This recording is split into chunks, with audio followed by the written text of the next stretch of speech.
Hey everybody, welcome back live at Drew's House Joppa Afternoon Drive. Hope you're all doing well out there. Very excited for our show today. A man who I remember watching football game after football game with, a star of the New England Patriots back in the day. And from Newburyport, the one and only Max Lane is in the house. How are you, my friend? Oh, good, man. Thanks, Drew. Good to finally have you on. We bump into each other all the time around town here. Yeah, probably not in the condition to be able to ask me to be on the radio. It's been a few late night dinners and a lot of concerts. We see a lot of music together. Yeah. But yeah, man, I never want to ask you when we're out to do the show, but I've always had it in my head, like, I got to get Max on the show one of these days. And well, it's one of those things, like, since I live in town and it's like you think I'm like right here, you take it for granted. Yes. Yeah. And then you don't, you just like, oh, I'll get him on at some point. And No doubt. pretty soon we're 90. And, Well, I'm glad we did it before we're 90. Yeah, how about that? And Maeve Power producing the show today. So thank you, Maeve. I know you were laughing. You were like, Maeve, how old are you? Are you in high school? She's like, I'm 26. She's great. And I told her we'll appreciate those young looks at later down the line here. Yeah. Right? It's the what you love Newburyport, first of all? You call it home I do. now. So I've been in town since 2011. Okay. Before that, I was living in Byfield. Yep. My ex-wife and kids live in Georgetown. She remarried a guy that had a house in Georgetown. Okay. So I remained close to be around my kids. So I'm originally from Missouri. Yep. Then came out here to play football for New England. Yep. And just kind of stayed around. And College was Naval Academy. Naval Academy Yep. too, right? You and Belichick.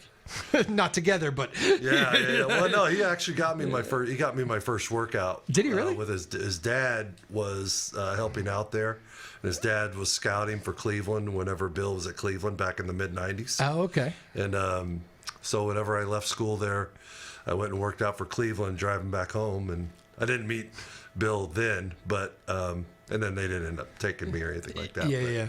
Yeah, I got connected to him through his dad. No kidding. So, yeah. I didn't know that story. That's what do you make of him going back to the college ranks here? It'll be interesting. Right.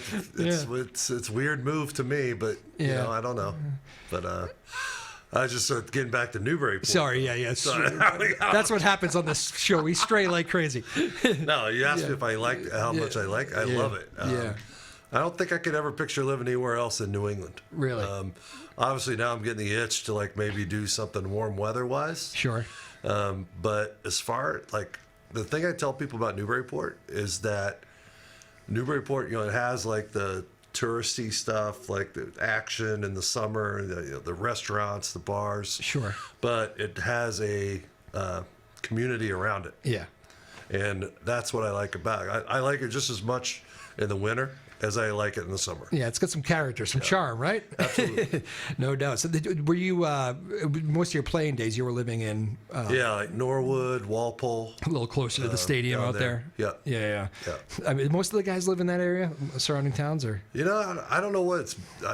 I assume so. I know whenever back whenever I was playing, a lot, guys lived in Franklin, they lived in Attleboro. Yep.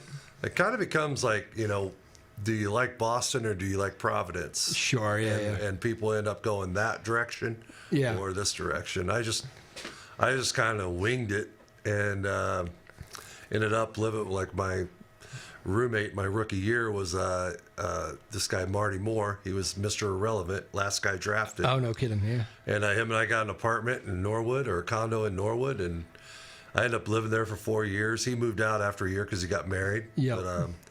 And then whenever I got engaged and got married, we built a house in Walpole, and I moved out. But I loved living in Norwood. It was like 15 minutes from the stadium. Yeah.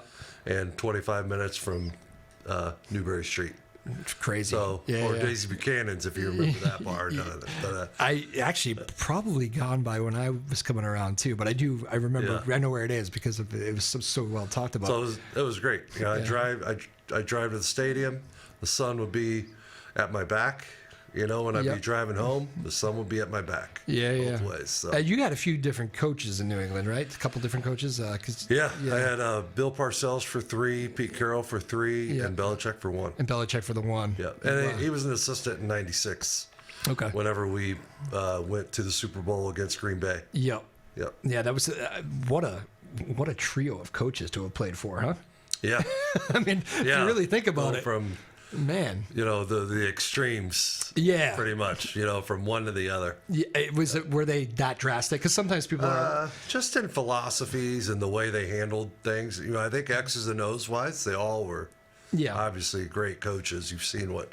Preparation and all that. You've seen what Pete has done since, and now he's going to be coaching again for the Raiders. Yeah. So I'm excited to see him. I always liked him. He's a great X's and O's coach. Yeah. I think he just came here. The timing of him here was bad for him. Yeah. He's always got that like nice guy reputation too. Like, is it kind of true? Is it like Pete sandwiched between two hard-ass coaches? He's a nice guy, but he's a competitor. Yeah. You know what I mean? And I think he kind of learned his lessons here. Yeah.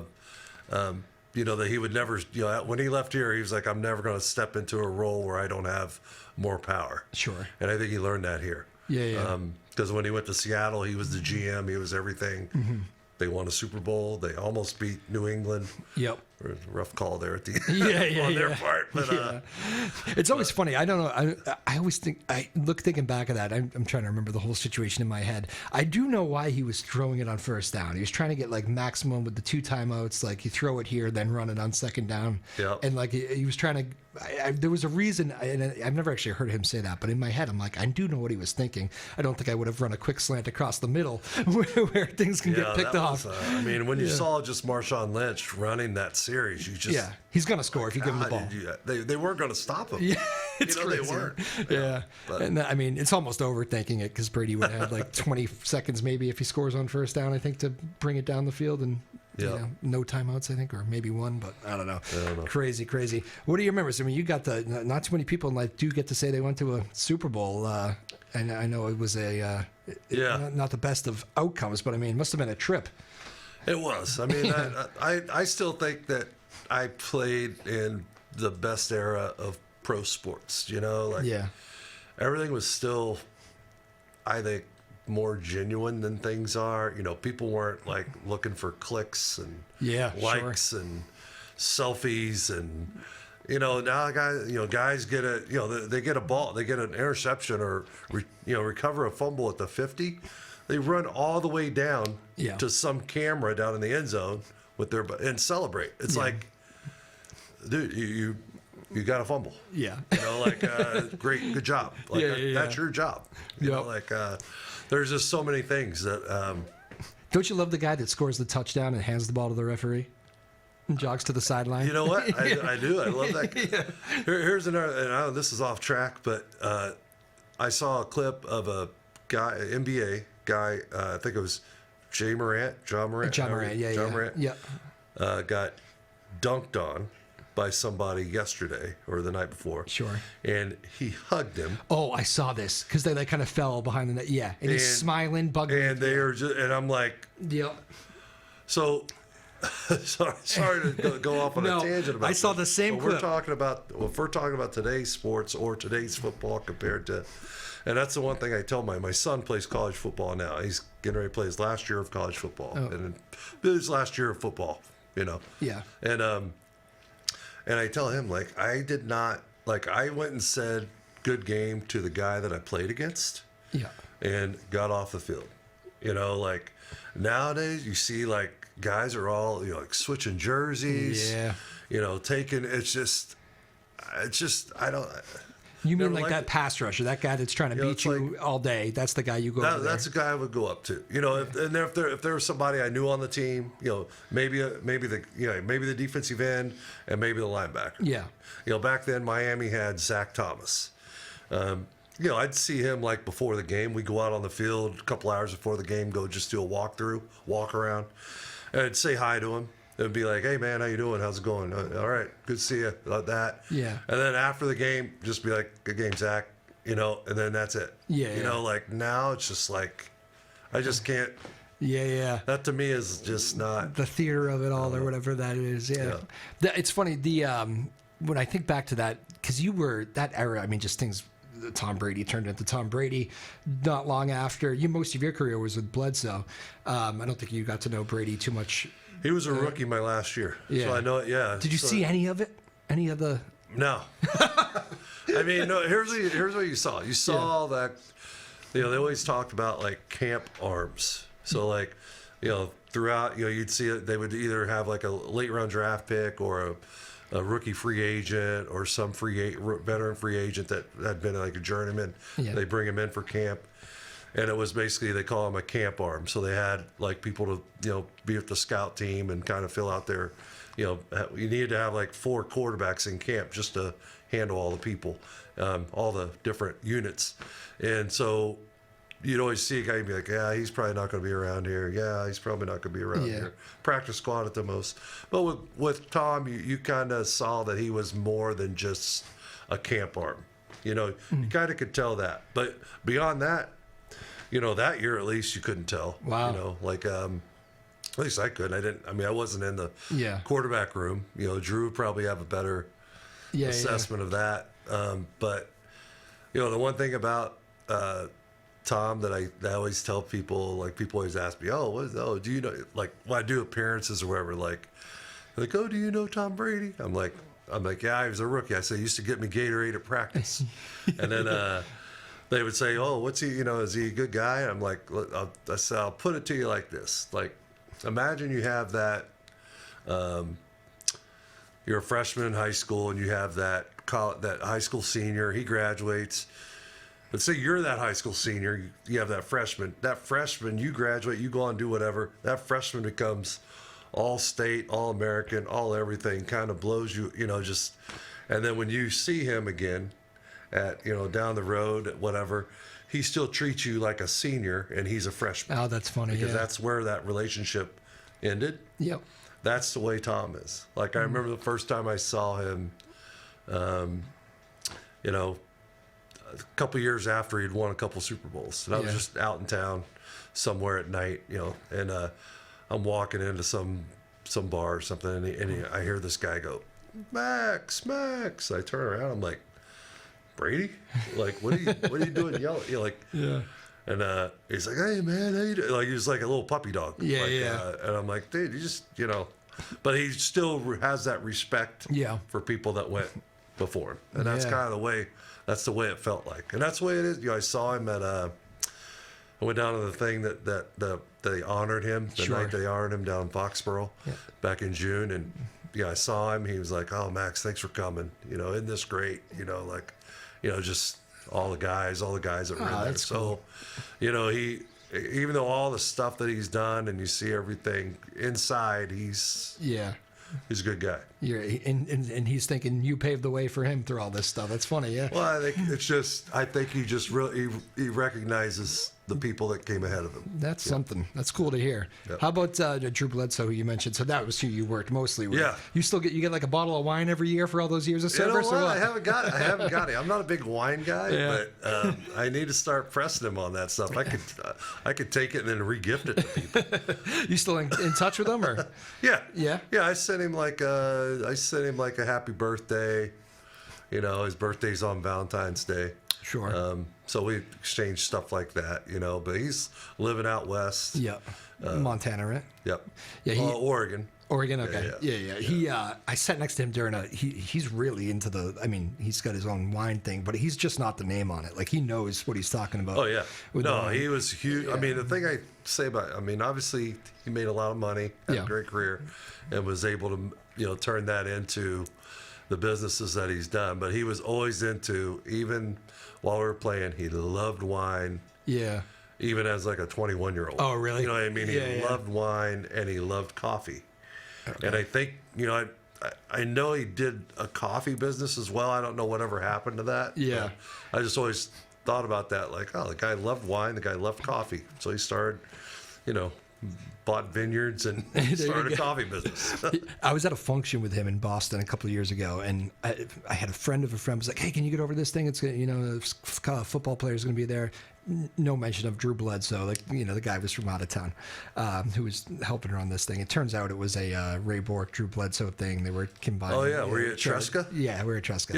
Yeah. And I'm sitting next to Drew Bledsoe all night. I'm like, it would have been nice to know that Drew was going to be here all night. But I'm telling him, I think part of the reason why I'm Drew is because of you. I'm Andrew, But but when I was a kid, like Andrews were very quickly becoming Drew. He was and that's people start calling me that in school, and it just stuck. So he goes, man, I get that story quite a bit, which I thought was pretty funny. Yeah, I talked to some people that were at that night, and they said they really liked it, and he was awesome.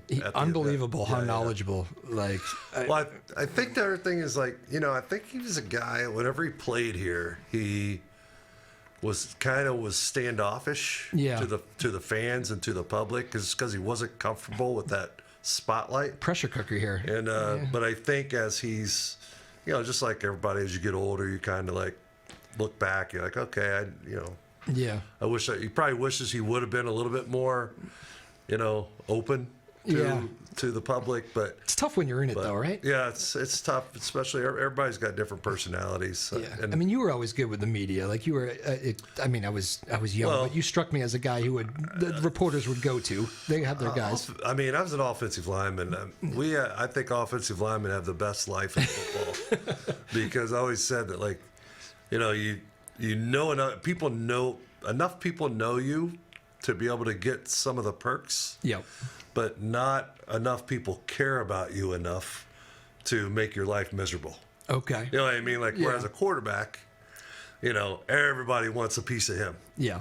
And then we would just kind of scoot around and go past the line and go, right, well, okay, Drew's taking care of that. We're just going to go on in and start having fun. Yeah. That's true. It's a lot on the quarterback. What was that like? I joke about getting the bottle of wine still for protecting Drew all those years, but when you're in it, it's a lot of pride being an offensive lineman at the professional level. I mean, that's, the franchise behind you. Yep.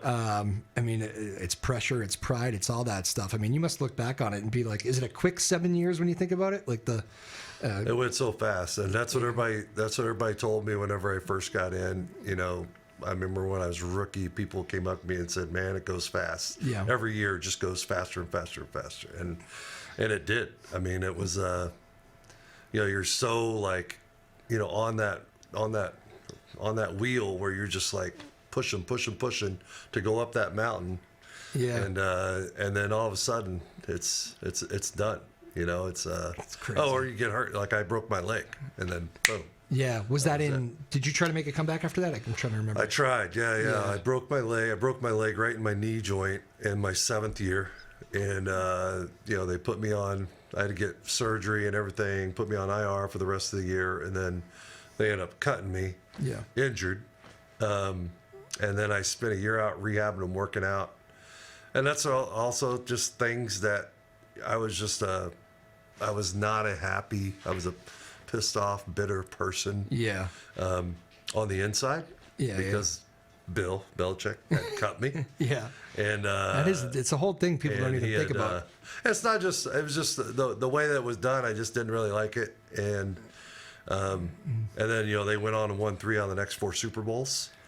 And on the outside, I had to put on this face. Yeah. That was happy, all that. But on the inside, it was a tough time in my life. Yeah, because those are all your guys that you're battling with, right? Yeah. Yeah. And it's just, loyalty, all that stuff that you kind of thought you had with people really didn't really matter when it came down to it. The business side really kicked in.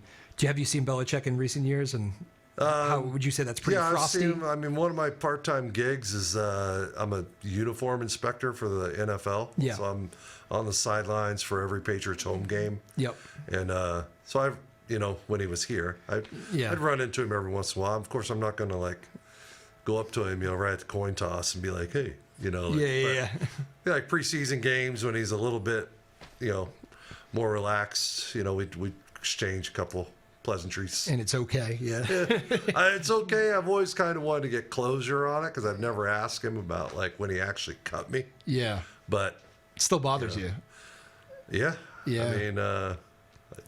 I mean, there's parts of it. Yeah, it definitely does. And Max Lane joining us here, former New England Patriot. So 7 seasons. I think you hit 100 games in the NFL, which is, I think that's, I don't know what percentage of players actually do that. It's not that many. Yeah. It's a long body of work. Well, as an offensive lineman, you don't have, yards and catches and carries and all that stuff to kind of hold your hat, put your hat on, but like you have longevity. And so I remember once I started starting games and really felt like I was in the league, then I was like, okay, I want to be here for 10 years. Yeah. I want to be in the league for 10 years. And that's kind of like, the whole double figure thing was always a big deal. I made it 7 here. I rehabbed, worked out, got signed by Houston in 2002. Yep. But my leg couldn't handle it. I got accredited season. So in total, I got 8 seasons. Okay. But I was always wanting to get that, 10 years. Yeah. But. Well, that's when the seasons start moving so quickly, like you were talking before. It feels like, okay, now I got it. I'm an NFL player, and then injuries are the thing that can set you back. You must have felt horrible for watching from afar. You decide to hang it up. You see the way it ends for Bledsoe here. What was the emotions like for that? Watching, okay, Drew's going to come back from this horrible thing, but he's not going to have his starting job, and you must be like, well.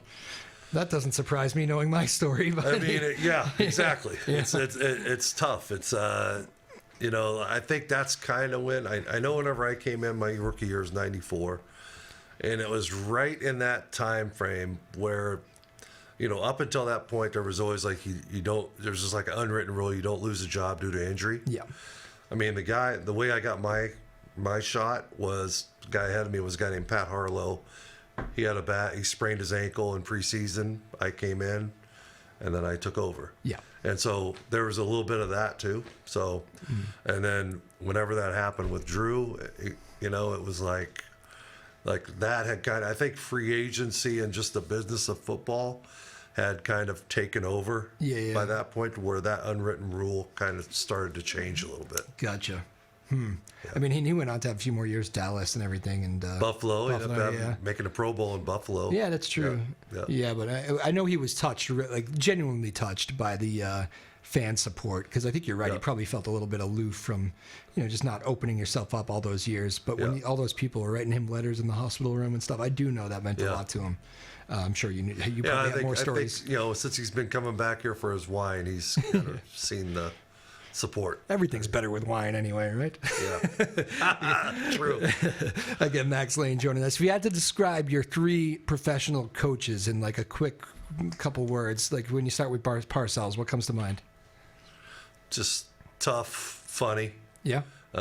Like probably, stuff that people don't know about him. Very, he just had a way of knowing people and knowing what made people click. Huh. And didn't coach everybody the same. Yeah. And that's kind of one thing. I coach football now up at Phillips Exeter part-time, and so I take a lot of lessons from each one of the coaches that I've had, whether it's head coaches or my position coaches. Yeah. Position coaches you spend the most time with. Did you have Scarnecchia or no? I had Scar for 2 years. Who's known as my direct position coach, but we were on the team. I was on the team together the whole time. Yeah. He was there my whole time. So yep. He's one of the guys I take a lot of his lessons from it. Not just on field, but off field. Parenting, stuff that you get from those guys. You don't get that stuff from Bill, Pete, and Bill. That, but sure. But no, Parcells is like a guy that I think that just people always saw him in the media and like how he handled the media, but I mean, sense of humor. Just off the charts. Like, just some of the stuff he said and did was just hilarious. Now, could be in the form of wrath on somebody else. Sure. But it was still funny as long as it wasn't you. Yeah, funny is not the word that would come to mind with Parcells, but it's interesting to hear he's got a good sense of humor. That's good, good to hear. But Pete and Bill, the other personality. He just had a great, he had personality. It's just, and that's why I always think, like, Belichick is like Parcells without personality. Okay. That's kind of the way I would put it. So or at least he doesn't show it as much as Bill did. Gotcha. I didn't really get to be on the team that 1 year when he was head coach, and we were 5-11. It was not a fun year. Right. And I broke my leg, and then pressure was on him too, coming off Cleveland. And he was just trying to get a handle on the team and all that stuff, and guys have said like once they started winning and all that he did have he would kind of loosen up a little bit, or if you got to know him. But I never had that opportunity. But yeah. Safe to say Parcells was the favorite guy as far as when you think back of the NFL I love that guy. Play for him any day. Yeah. Oh, absolutely. No kidding. Was it hard to, obviously injury, I feel like I know the injury. Everybody wants to go on their own terms. So you get an injury mixed in and comebacks and all that. Like when you're finally making the decision to say goodbye to football, I mean, do you still miss it to this day? Get lining up every Sunday? There's parts of it. Yeah. I mean, there's parts of it that I do. I mean, there for a while, like whenever the first couple, each year, that would kind of wane a little bit because you'd see other guys that you played with be done. Yeah. And so the less people that you saw that were still playing, sure, the easier it was to handle. Yeah. That's why, Brady lasted. They'll be like, man, just retire. I need to close this chapter. Oh man, that's too funny. Well, it's been great having you in here, man. It's great to have you in Newburyport too. I love bumping into you on at the restaurants and at the shows and all that stuff. And you are an out and about man, which I think people like too. They just they like talking to you. I always see it. So I'm happy I finally got you in studio. There you go. We'll do it again. We'll do it again, man. Absolutely. Yeah. Once you're in once, you're in the whole. It's a cycle. Oh really? Do you have repeat people? Oh sure. Okay. We've been doing this for I think this version of the show it's like 7 years now. So. Oh wow. So yeah, there's only so many interesting people in the world. You got to keep reusing the good ones, So you're coming back on, Max Lane. Any advice? We got a lot of. I just had a bunch of hockey kids in here that have a tournament game here tonight, and it's kind of like seniors. The chapter's ending. What's the best advice you ever got for playing in those pressure moments and lose or go home sort of mentality? Listen to this, Triton hockey kids. There you go. Newburyport hockey too. I think they're all in the state tournament. You know what? I think just play within yourself. Just play your game. Whatever got you to that point, stay with it. Don't try to be the hero. Yeah. If you get put in that situation, some people, just play your role. I mean, just they have the star of the team. They have the guys that are kind of supporting that guy are just as important. Yep. You've got leaders and you got followers, and it's just as important to be a good follower as it is to be a good leader. So I like that. All right. Well, good luck to all the local teams. Good luck to you, my man. I know. Thank you so much for stopping in. I know you had some lunch and dinner plans tonight, so we appreciate you making some time. Well, I'll let you get out there and get to one of Newburyport's fine establishments, I'm sure. Big thanks to Maeve Power, the producer, the boss, Sarah Hayden, Ryan Rothberg, Lily Dissette, our small but mighty team here in Newburyport. We thank you. And, of course, big thanks to Max Lane, first time on the show. I enjoyed it, my man. Yeah, thanks, This was fun. We'll see you soon. All right, live at Drew's house, everybody. Peace.